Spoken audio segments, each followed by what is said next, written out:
கர்த்தருடைய நாமத்துக்கு மகிமையுண்டாவதாக. இன்றைய வார்த்தை சங்கீதம் 67:2. தேவரீர் எங்களுக்கு இறங்கி எங்களை ஆசீர்வதித்து உம்முடைய முகத்தை எங்கள் மேல் பிரகாசிக்க பண்ணும். எனக்கு அருமையான தேவனுடைய பிள்ளைகளே, ஆண்டவர்கிட்ட நீங்கள் கேட்கணும், ஆண்டவரே எங்களுக்கு இறங்கி எங்களை ஆசீர்வதிங்கப்பா, நீங்கள் தான் இறங்கணும்ப்பா, இரக்கத்தில் ஐஸ்வர்யமுள்ள தேவனே எனக்கு மனமிறங்கும் அப்படின்னு சொல்லி நீங்கள் ஜெபம் பண்ணி இன்றைக்கி ஆண்டவர்கிட்ட கேளுங்க. உம்முடைய முகத்தை எங்கள் மேல் பிரகாசிக்க பண்ணும், உம்முடைய முக பிரகாசம் எங்கள் மேலே வீசணும்ப்பா.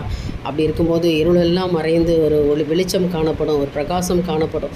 அப்போ பாருங்கள், ஆண்டவருடைய முகப்பிரகாசம் நம்ம மேலே வீசினா எவ்வளோ ஒரு அதிசயம், ஒரு அற்புதம் நடக்கும் இல்லையா? அதான் தேவரீர் எங்களுக்கு இறங்கி எங்களை ஆசீர்வதிங்கப்பா, உங்களுடைய ஆசீர்வாதத்தினால என்னுடைய வீடு அடியானுடைய வீடு ஆசீர்வதிக்கப்பட வேண்டும் என்று சொல்லி ஜெபம் பண்ணுங்க. இன்றைய தினம் உங்களை கர்த்தர் ஆசீர்வதிப்பா. இந்த நாள் ஆசீர்வாதத்தின் நாளாய் தேவன் கொடுத்துருக்கிறபடியினாலே ஆண்டவர்கிட்ட உங்களை கேட்க சொல்கிறார். அதான் நீங்கள் பேசணும். இந்த வசனத்தை நீங்கள் ஒரு தடவைக்கு 2 தடவை இல்லை, ஒரு நாளைக்கு 100 தடவை கூட இந்த வசனத்தை சொல்லி நீங்கள் ஜெபம் பண்ணலாம். இதை நீங்கள் வாசித்து பார்க்கலாம்.